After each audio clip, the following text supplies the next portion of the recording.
감사한지 알 수가 없습니다.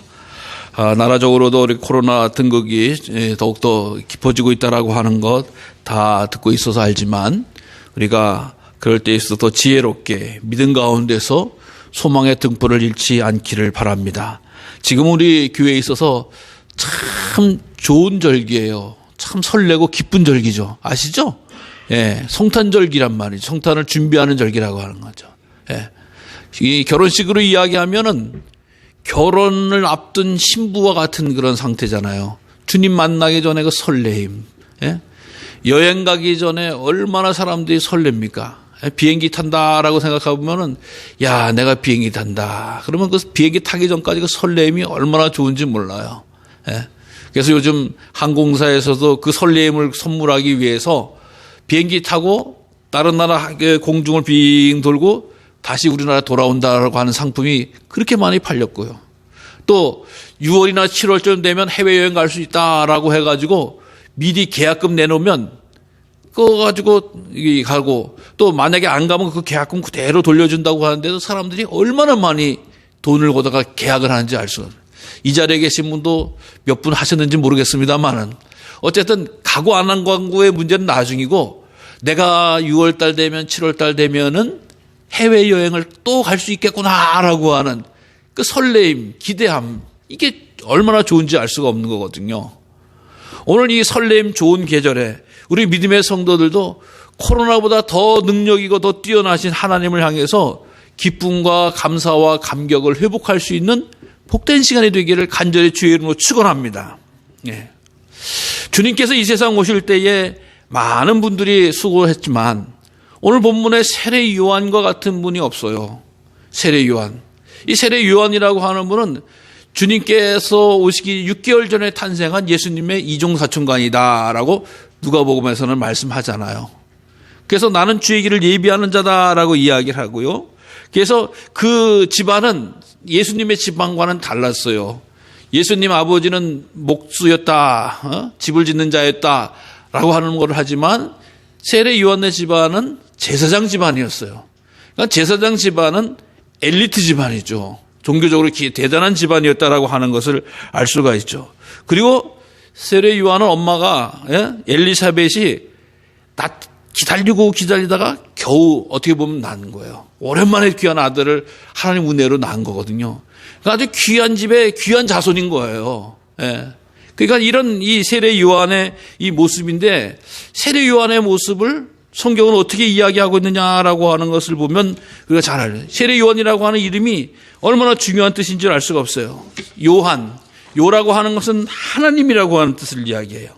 한이라고 하는 말은 안나, 즉 은총을 이야기하는 거예요. 그래서 세례 요한이라고 하는 이름은 하나님의 은총이다라고 하는 뜻을 가지고 있어요.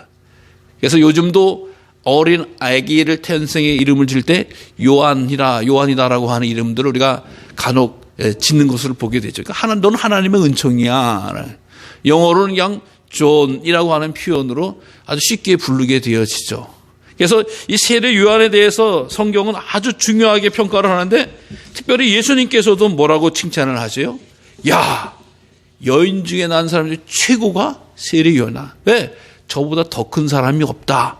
라고 예수님이 세례 요한에 대해서 말씀을 해주고 있어요. 그리고 세례 요한은 성경에서도 하나님의 사람이지만 그가 전혀 흠을 발견한 내용을 기록하고 있지 않아요. 즉 뭐냐? 의로운 사람으로 표현하고 있다라고 하는 것이죠. 이렇게 사역을 하다가 결국에는 헤롯 왕의 부정, 불의를, 잘못된 결혼을 책망하고 지적하면서 결국에는 목이 잘려 죽는 그런 끝까지 불의와 타협하지 않고 죽은 그런 분을 세례 요한이다라고 이야기하고요.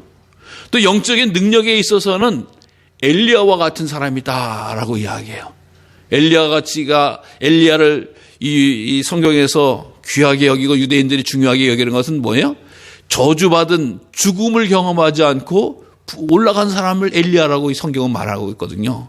그러니까 그 엘리야와 같은 아주 위대한 영적인 능력을 가진 사람들이었다라고 하는 거예요. 그리고 하나님께서 예루살렘에 거하지 않고 빈들 광야에 있지만 그의 영적인 능력과 지도력은 얼마나 센지 예루살렘에서도 그렇고 온 유대 사람들이 이 광야길 요단강가에 와가지고 세례 요한한테 세례를 받는 역사가 나타나요. 그래서 이름이 요한인데 그 앞에 항상 붙는 말이 세례 요한이다라고 하는 걸 붙는 거예요. 그러니까 이 당시에 세례 요한의 영적 권위에 모든 사람들이 다 순종했다라고 하는 것이지요. 그래서 성경을 보면은 한 요한이라고 하는 이름이 신약시대 이후로 한 6명 정도 나오는데 우리가 알다시피 세례 요한이라고 하는 분을 우리가 제일 먼저 볼 수가 있고요. 오늘 성경 말씀 요한복음에 나오죠. 그 요한복음은 사도 요한이 기록한 거예요. 그러니까 세례 요한은 세례 주는 사람이고 사도 요한은 요한복음을 기록한 분이라서 요한복음이다. 이 사도 요한은 우리가 알다시피 요한 1, 2, 3서 요한계시록 해서 끝까지 반모섬에서 주님의 사랑을 받는 자로서 반모섬에서 있다가 순교하신 분으로 우리가 알고 있거든요. 그러니까 이 두 분의 요한은 아주 중요한 성경에서의 요한이다라고 하는 것을 우리가 알 수가 있고요. 또 간혹 나옵니다만 잘 나오지 않는 그 베드로의 아버지가 요한이었다라고 이야기하고 또 대제사장의 문중이었다라고 하는 이야기도 있고요. 또 신약성경의 사도행전에는 마가 요한을 데리고 이제 바울과 바나바가 다투는 그런 내용에서 마가 요한이라고 하는 이름이 잠깐 나오기도 해요. 그래서 이 성경을 통해서 보면 요한이라고 하는 분은 여러 분이 나오고 중요한 역할을 생각을 하는데 오늘 세례 요한 즉 주의 길을 예배하는 그 세례 요한의 상황에 대해서 성경은 우리에게 말씀해 주고 있어요. 세례 요한이 어떤 사람이냐라고 하는 것을 간단히 앞부분에서 이야기한 거죠. 하나님께서 보내주신 사람인데 그 사람이 요한이다라고 하는 거예요. 근데 요한의 이름 뭐냐? 빛에 대해서 증언하는 자다. 빛에 대해서 증언하기 위해서 왔다라고 하는 거예요. 예. 빛이 뭔가라고 하는 건 이건 빛이다라고 이야기하는 거예요. 근데 우리가 알다시피 빛에 대해서 증언한다고 해서 형광등 불빛, 무슨 전봇대 불빛, 자동차 불빛 그 빛을 이야기하는 게 아니잖아요. 빛이 있으되 하나님 예수님을 증거하러 오신 분이다라고 하는 것이 요한의 사명이었다라고 하는 거예요.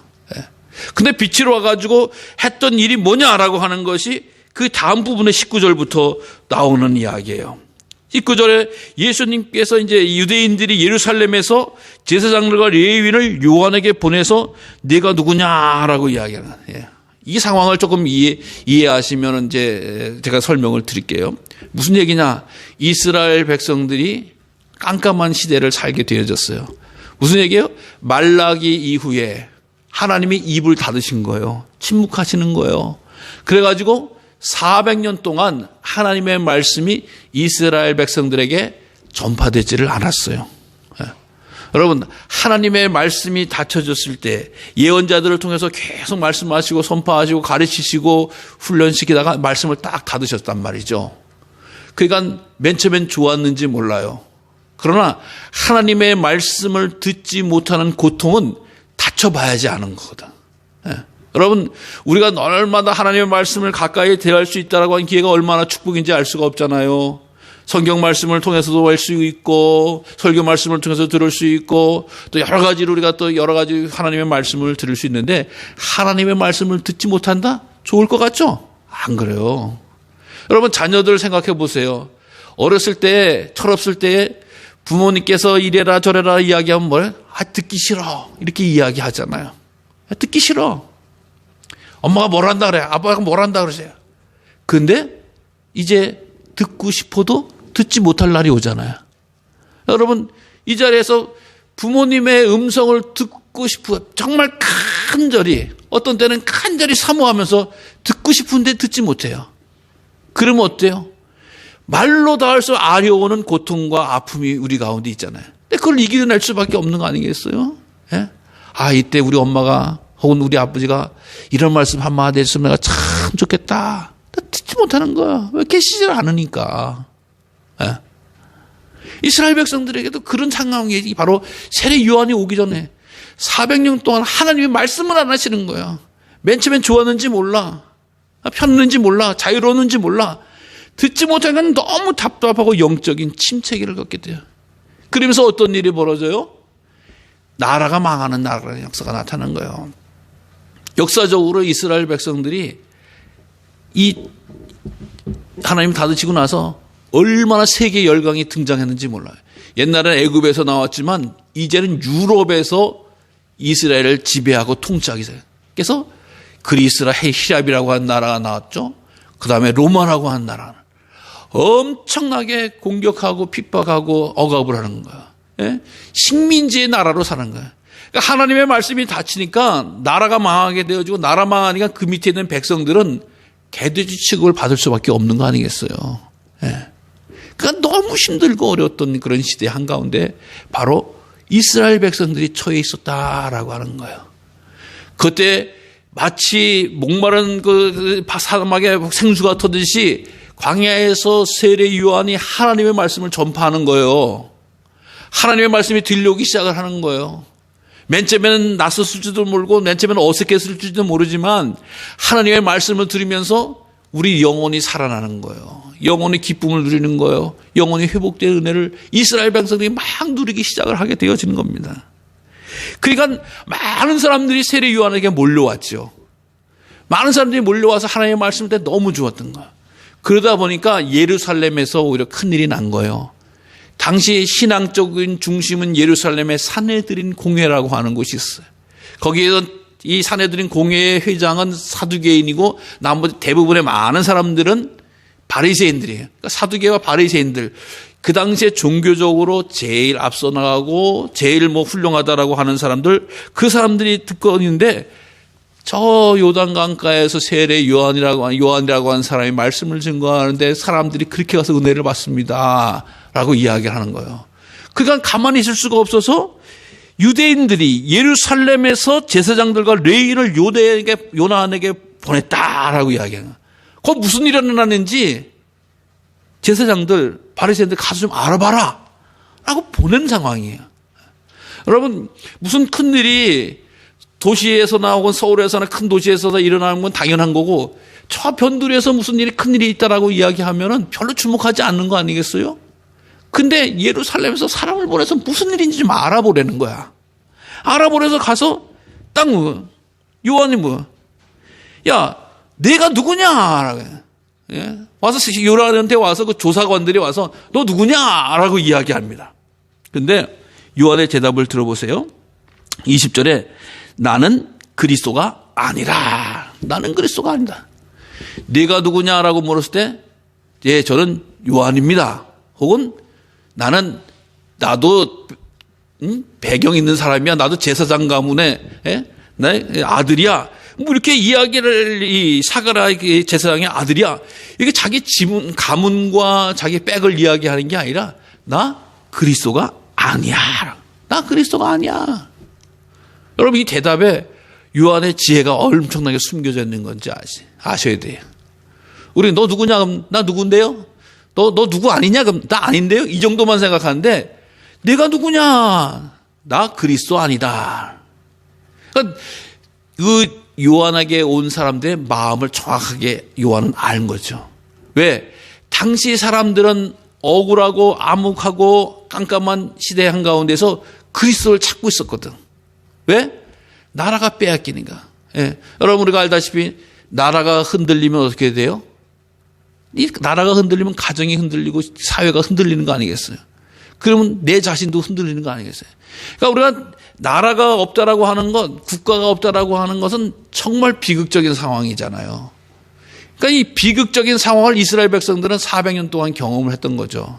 나라 없는 소름의 고통, 물론 잠깐 이 나라를 회복했던 일부 지역이 있었습니다만은 결국 큰 영향력을 발휘하지 못하고 있었어요. 그러니까 이스라엘 사람들이 유대 사람들이 언젠가부터 무슨 생각을 하게 됐냐면 야, 하나님이 말씀을 보니까 우리에게 메시아를 보내줘서 구원자를 보내주어서 지금 우리를 지배하고는 로마를 다 쳐부신대. 다 쳐부시고 어떤 옛날에 다윗과 같이 솔로몬과 같이 부강한 나라 또 강력한 나라 또 부유한 나라를 만들게 하신대 라고 하는 마음들을 갖기 시작을 했던 거예요. 너무 힘드니까. 그러니까 그렇게 하는데 그런 마음을 가지고 있을 때 요한이 세례를 베풀면서 많은 사람들이 모이기 시작하고 기쁨으로 나오니까 야, 드디어 우리나라에도 우리 민족에게도 하나님께서 메시아를 보내주셨구나. 이제 저 요단강 근처 또 그 광야에 서 있다가 뭉쳐서 예루살렘을 들어가가지고 로마를 쳐부시면 이제 우리나라는 독립하는구나. 우리 민족은 이제 부흥한 나라가 되는구나. 이런 생각을 가지고 있었던 거예요. 잘못된 사람들은. 그러니까 내가 누구냐?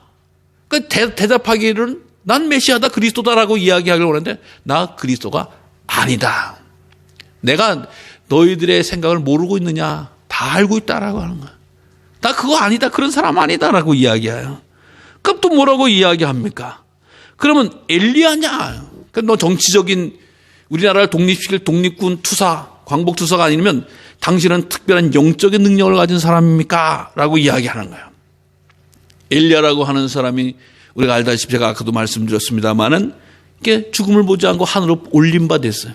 그래서 하나님께서 말라기를 통해서 다시 엘리야를 보내주시겠다라고 말씀하는데 마치 세례 요한의 삶이 엘리야와 같은 삶이에요.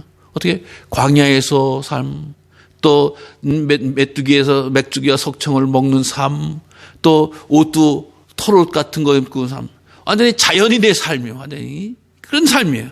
그러니까 그렇지만 당신은 특별한 영적인 능력을 가진 엘리야, 하나님이 보내주겠다고 약속한 엘리야 아니냐라고 이렇게 다시 묻는 거예요. 아니다라고 하는 거예요. 그러면 하나님이 말라기 이후에 보내주신 선지자냐? 아니라고 이야기하는 거예요. 네. 여러분 어떻게 보면 이 세례 요한은 말라기 이후에 400년 후에 나타난 첫 번째 선지자고 마지막 선지자입니다. 그 다음에는 예수님이 오셨기 때문에.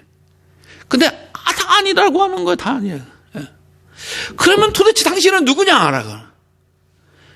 아니 정치적인 힘을 가진 메시아도 아니고 또 영적인 능력을 가진 엘리야도 아니고 아니면 그 외에 하나님이 보내주겠다는 사람도 아닌데 왜 당신은 왜 이렇게 사람들하고 뭉쳐다니고 큰 일을 벌리느냐? 이런 상황이 되어지는 거예요. 그러니까 세례 요한이 뭐예요? 이사야의 말씀을 통독을 하는 거예요. 주의 길을 곧게 하라고 광야에서 외치는 자의 소리다. 주의 길을 광야에 외치는 자의 소리다라고요. 여러분 이 말이 되게 멋있는 것 같죠? 이 말 별거 아니라고 하는 얘기예요. 광야에 외치는 자의 소리다. 자 오늘 지금 예배 끝나고 이제 집에 가실 때 저기 벌판에서 누가 가서 고래고래 소리 질러 보세요. 차 타고 가는 사람이 들리겠어요? 안 들리겠어요? 안 들려요.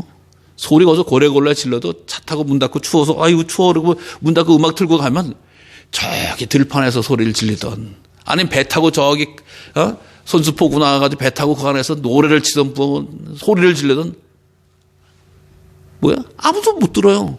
이게 뭐예요?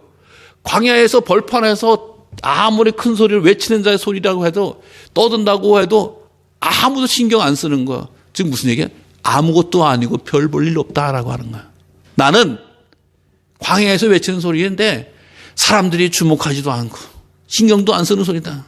여러분 소리를 치려면 어디 가서 쳐야 되는 거예요? 사람 많이 모인 데 가서 시장에 가서 자 왔어요 뭐 싼 게 왔어요 뭐 이렇게 한다거나 아니면 마이크를 타고 뭐 고등어 왔어요 뭐 과일 왔어요 무슨 뭐 양말 왔어요 뭐 이렇게 하고 사람들 막 모아가지고 해야지 영향력이 있는 건데 아니 저 광야에서 길바닥에 저기 벌판에서 혼자 떠들어봤자 그런 거밖에 된다 하지 않는 거예요. 그러니까 사도 이 엄청난 걸 깨닫고 고백하는 거야. 근데 왜 이렇게 사람들이 몰렸냐라고. 왜 이렇게 사람들이 몰리고 심지어 예루살렘에서 사내들인 공유에서 파견까지 나가야 되냐라고 하는 거야. 여러분 그 말씀이 뭐예요? 그 사람 예수 찾아내 세례 요한이 했던 말이 있잖아요. 빛에 대해서 증언했기 때문이다라고 하는 거야. 빛에 대해서 증언했기 때문에. 자기에 대해서 피하라고 자기 자랑하고 자기를 소문냈던 게 아니라 하나님에 대해서 하나님의 역사에 대해서 하나님의 뜻에 대해서 말씀하는 그게 뭐라고 이야기합니까? 회개하라 천국이 가까이 왔다. 회개하라 천국이 가까이 왔다. 네. 여러분 어둡고 힘들고 암울하고 답답한 시절 한가운데 사시죠? 회개하고 천국이 옵니다. 주님이 오십니다. 여러분 걱정하지 마세요. 두려워하지 마세요. 염려하지 마세요. 회개하고 준비하고 계시면 천국이 임하여질 것입니다. 이게 하나님의 뜻입니다. 하나님의 말씀입니다. 라고 하는 것을 외쳤다고 하는 거예요. 세례 요한을 사람들은 높이려고 그랬어요. 메시아냐, 영적인 탁월한 능력자냐, 무슨 뭐 하나님의 능력을 받은 사람이냐, 그거를 가지고 얘기해요. 오로지 하나님의 뜻과 주의 영광의 말씀을 고백하시는 거야. 그리고 그럼 너 왜 세례를 주는 거야? 라고 이야기하는 거야. 물론 세례라고 하는 것은 이게 사실 세례 요한이 세례를 통해서 무슨 자기의 파당을, 자기의 후배들을, 자기의 권세를 길추려고 하는 것이 아니라 세례 주는 거 다른 게 아니다. 내 뒤에 오시는 분, 내 뒤에 오시는 분, 그 메시아 예수님, 그 주님을 준비하는 길이다라고 하는 거예요. 그분이 오시면 그분 앞에 나는 뭔지 알아? 신발끈 풀고 오면은 종도 못 돼라고 하는 이야기야. 신발끈, 우리가 뭐 그렇지만 유대 문화 자금들 설명드렸잖아요. 샌들 같은 것이 그 먼지 풀풀 나는 길 가다가 보면 집에 도착하면은 남의 집에 먼지 낀 발로 어떻게 들어갑니까? 그러니까 어서 오십시오 하고 신발을 딱 풀어주고 발을 딱 앉아서 딱 발을 넣으면 딱. 여러분 신발 신었다라고 하는 거는 권세 있는 사람이죠. 신발이라고 하는 게 요즘에나 우리가 다 신고 다니겠지만 옛날에 가난할 때 신발 안 신고 다니는 사람도 얼마나 많았어요. 유대 시대도 마찬가지예요. 그러니까 신발끈 풀고 온 사람들, 자기 집안에 오는 좀 있는 사람들한테 제일 그 집안에서 낮은 하인이 가서 신발끈 풀고 딱 앉아 있으면 발 다 닦아서 닦아주고 그래서 뒤로 보내는 사람인 거예요. 그러니까 하인 중에서도 제일 연약하고 낮은 그런 사람이 하는 거란 말이에요. 근데 나는 그 주님이 오시면 그분의 신발끈 풀고 닦고 하는 하인도 안 된다라고 하는 이야기를 하는 거야. 철저하게 낮아지는 그런 모습을 이야기하는 거예요. 그래서 이 일을 선포하면서 나는 아무것도 아니다라고 하는 거예요. 나는 아무것도 아니다. 인간은 아무것도 아니다. 사람은 아무것도 아니다. 오직 주님만이 왕이시고 주님만이 능력자시고 주님만이 우리에게 생명을 부어주시는 놀라운 분이시다라고 하는 거예요. 근데 성경은 그 일이 어디서 있었다고요? 요단강 건너편 베다니에서 있었다는 일이다. 예루살렘 대도시에 있었다. 나사렛이라고 하는 뭐 주님이 태어났던 근처가 아니고 또 어쨌든 간에 이 다른 여러 군데가 아니라 베단이라고 하는 곳이에요. 베단이라고 하는 곳은 성경에서 보면 아마 여러 군데가 있었지 않았나 하는데 예수님이 자주 들렸던 예루살렘 밑에 베다니의 그 3자매들, 마리아, 마르다, 나사로가 형제들이 살았던 그 베다니도 있지만 이 베다니는 아마 세례 베풀던 곳 베다니라고 하는 곳은 무슨 뜻을 이야기하냐? 베단이라고 하는 말은 가난하고 고통받는 자의 집이다라고 하는 것이거든. 이름의 뜻이 그거예요. 별 볼 일 없는 동네에서 별 볼 일 없는데 위대하고 엄청난 일이 나타났다라고 하는 이야기예요. 예루살렘에서 다 쫓아오고 내려졌지. 그러니까 이 일에 대해서 나타나게 되어지니까 뭐야 그럼 세례 요한은 아무것도 아니었다라고 하는 거야. 근데 그의 준비와 그의 헌신과 그의 사랑은 정말 중요하고 아름다운 일이고 또 오늘 우리들을 살아가고 우리들에게 너무 귀한 메시지를 전해준다라고 하는 거예요.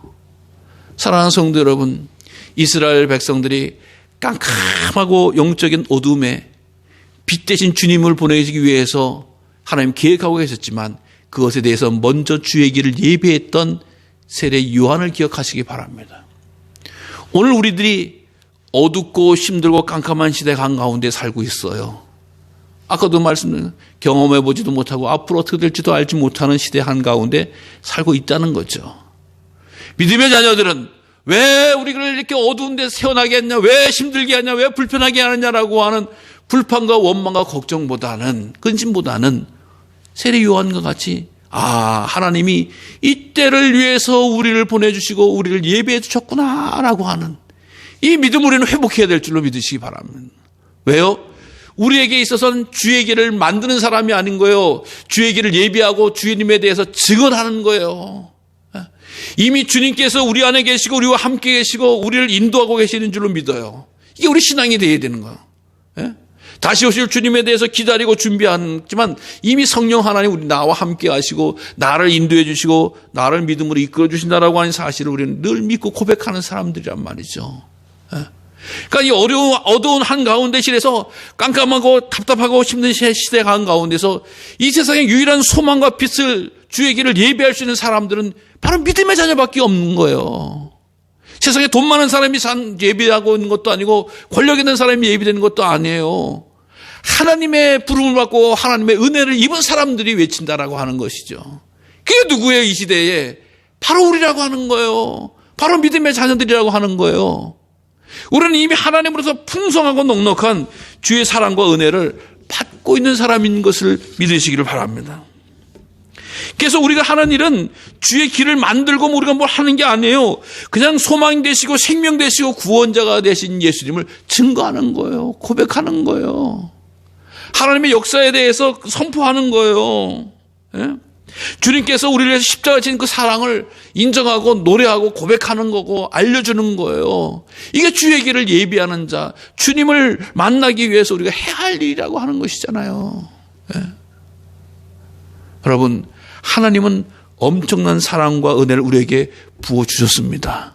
그래서 우리는 구원받은 자예요. 우리는 소망 있는 자예요. 그 생명과 사랑을 담고 있는 것이 아니라 그것을 드러내는 자예요. 증거하는 자예요. 오늘 증언하기 위해서 왔노라라고 이야기하지 않습니까? 빛에 대해서 증거한다라고. 증언이라고 하는 게 뭐예요? 세례 요한이 말을 만든다라고 하는 얘기가 아니에요. 증언은 뭐예요? 보고 들은 걸 그대로 얘기하는 사람들이에요. 하나님에 대해서.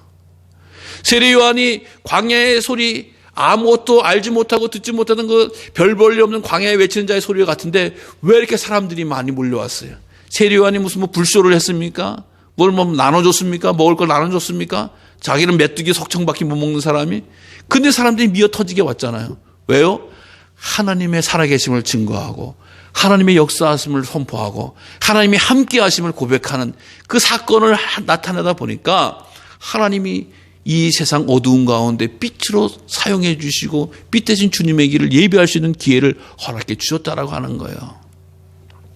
오늘 우리도 어렵고 힘들고 깜깜한 시대 한가운데 살고 있습니다. 여러분, 그러나 우리가 이 세상 가운데서 빛 대신 주님 오신 것을 기억하시고 소망 가운데 그 빛 대신 주님을 드러내는 일에만 힘쓰고 있다고 한다면, 빛 대신 주님을 나타내는 일에만 힘쓴다고 하면은 하나님께 우리에게 놀라운 은총을 허락해 줄 줄로 믿으시기 바랍니다. 예. 세례 요한의 그 일을 하다 보니까 영적인 가장 어두운 때의 시대 한가운데서 빛 대신 주님에 대해서 증언하고 있다 보니까 어떻게 돼요? 정말로 그 증언의 말씀대로 주님께서 이 세상에 오셨잖아요. 이 세상 오셔서 세상의 구원의 역사를 베풀어 주셨잖아요. 우리들의 믿는, 우리가 고백하는, 우리의 선포하는 그 말씀대로 주님께서 그대로 역사해 주셔서 세상의 빛으로서 구원의 등대의 역할을 능히 감당할 수 있도록 은혜를 베풀어 주셨습니다. 오늘 우리는 하나님의 말씀을 드러내고 하나님의 뜻을 증거하고 선포함으로 말미암아서 이 세상 어두운 데 있는, 지쳐있는, 죽어있는, 잠자고 있는, 나체하고 있는 자들에게 소망의 빛으로 증거하고 드러내면 주님 만나주는 은혜가 있을 줄로 믿으시기를 바랍니다. 이 사건을 오늘 우리에게 전해주는 주님의 말씀, 소망 가운데